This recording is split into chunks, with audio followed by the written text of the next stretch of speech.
दोस्तों नमस्ते, मैं सुशील कुलकर्णी। आप देख रहे हैं एनालाइजर न्यूज हिंदी। दोस्तों, हाल ही में कल परसों ही एक मोर्चा हुआ जिसमें महाराष्ट्र के महाविकास आघाड़ी के सारे शीर्षस्थ नेता अपने घर परिवार को लेकर सहभागी हुए थे। वास्तव में ये मोर्चा पूरा एक परिवार वाला ही मोर्चा था और इस परिवार के मोर्चे ने एक नया संदेश महाराष्ट्र की जनता को दिया है। संदेश क्या है? संदेश ये है कि अब ये लोग महाराष्ट्र द्रोहियों के छाती को रौंदते हुए चले जाएंगे आगे। मुझे एक बात का जरा सुकून मिला है और सुकून इस बात का है कि हर बार उद्धव ठाकरे एक ही शब्द बोलते थे, कोथड़ा बाहर काढ़ो। मतलब किसी के पेट को फाड़ कर आंतड़ों को बाहर निकाला जाएगा। अब उद्धव ठाकरे का शब्द बदल गया है। अब वो छाती रौंद कर छाताडावर चालत जाऊ, छाती रौंद कर पैरों तले रौंद कर चले जाएंगे। इस तरह की बात उद्धव ठाकरे कर रहे हैं। चलो, कुछ तो बदलाव हुआ। एक वही वाले शब्द जो उद्धव ठाकरे इस्तेमाल करते थे, उन्हीं शब्दों के अलावा अब उद्धव ठाकरे अलग शब्दों का चयन कर रहे हैं। यही एक बात महत्वपूर्ण है, ऐसा मुझे लगता है। दोस्तों, उद्धव ठाकरे और बाकी लोगों के यहां हुए वक्तव्यों को अगर ध्यान से देखा जाए तो हमें समझ में आता है कि ये महाराष्ट्र को भड़काने की साजिश हो रही है। हाँ, मैं साफ तौर पे कह रहा हूं, महाराष्ट्र को भड़काने की साजिश हो रही है। एक मराठी फिल्म थी, मुझे याद नहीं है ठीक से उसका नाम, लेकिन उसमें एक कैरेक्टर था झेले अन्ना नाम का, और ये झेले अन्ना कुछ भी बातें किया करता था। और इसी तरह की बातें महाराष्ट्र के और एक जो विश्व प्रवक्ता है संजय राउत, वो भी आजकल ऐसी ही बातें किया करते हैं। उन्होंने ये वहां घोषित कर दिया, क्या घोषित कर दिया कि महाराष्ट्र के राज्यपाल को डिसमिस कर दिया गया है। मुझे लगता है कभी कभी ये अपने होशो हवास में बातें करते हैं या अंगूर की बेटी के सेवन करने के बाद ही उनके मुंह से ऐसी बातें आती है। डिसमिस करने का अधिकार या किसको है, कहां पर है, किसे अधिकार है? ये निर्णय देश के राष्ट्रपति ले सकते हैं, प्रधानमंत्री और मंत्रिमंडल के सलाह पर। और यहां संजय राउत ने घोषित कर दिया कि महाराष्ट्र के राज्यपाल को डिसमिस कर दिया है।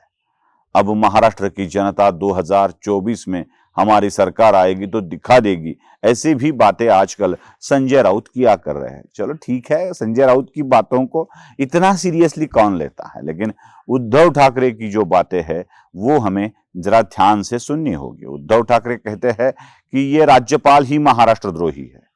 ये अलग शब्द कहां से निकाला है? महाराष्ट्र द्रोह कहां से निकाला है ये शब्द?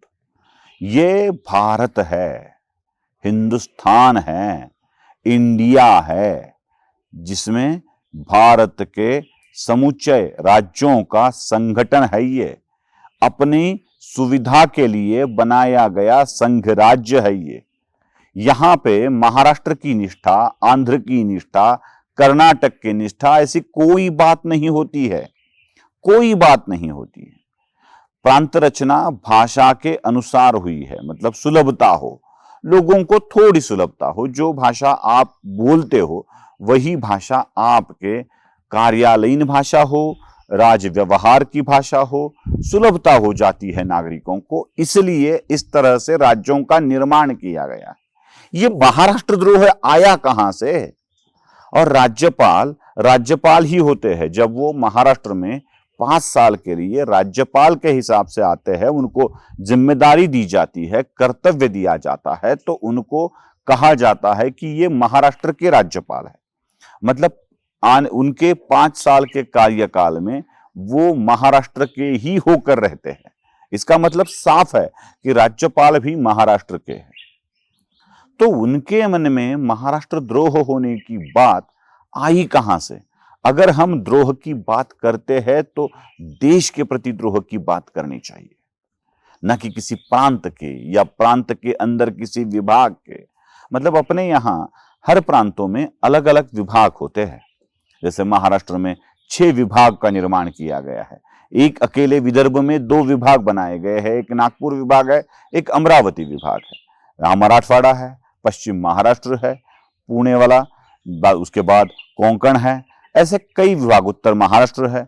ऐसे कई विभागों का निर्माण हो जाता है। जैसे उत्तर प्रदेश में पूर्वांचल कहा जाता है, पश्चिमांचल कहा जाता है, ऐसे कई विभाग निर्माण किए जाते हैं। आगे चलकर इनका राज्य भी बनता है। जैसे उत्तर प्रदेश से पृथक कर उत्तराखंड बनाया गया, मध्य प्रदेश से अलग कर छत्तीसगढ़ बनाया गया, आंध्र प्रदेश को तोड़कर तेलंगाना बनाया गया। ऐसे कई राज्यों का निर्माण होता रहता है।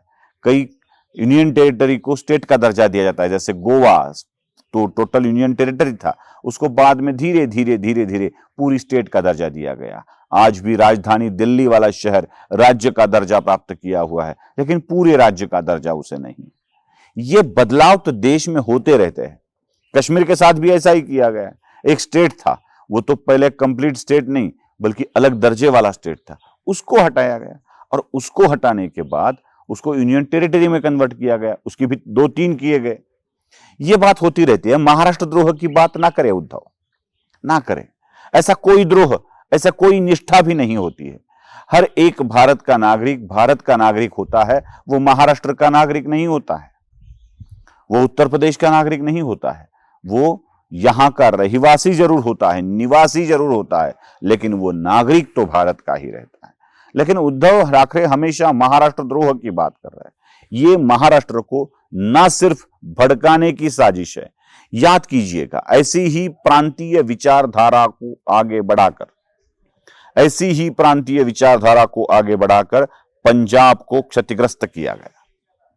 खालिस्तान की निर्मित कर पंजाब को भी देश से अलग करने की कोशिश की गई। आज भी कश्मीर में कश्मीर का अलग कश्मीरियत दिखाकर तोड़ने की साजिश हो रही है। यही साजिश अगर शरद पवार और उद्धव ठाकरे करना चाहते हैं तो महाराष्ट्र द्रोह की बात करें, वरना ऐसे महाराष्ट्र कोई देश तो है नहीं जिसके साथ द्रोह करने की बात की जाए। अगर निष्ठा है, द्रोह की बात है, तो वो संपूर्णतः अपने भारत के साथ ही निष्ठा होनी चाहिए। ऐसा कोई भी महाराष्ट्र द्रोह नाम का शब्द अस्तित्व में ही नहीं है। ये मेरा साफ कहना है। उद्धव ठाकरे, शरद पवार, एनसीपी की गैंग ये सारी चीजें भड़काने की कोशिश कर रही है। इसे भी हमें याद रखना चाहिए। वीडियो पसंद आए तो लाइक, शेयर और सब्सक्राइब जरूर कीजिएगा। धन्यवाद।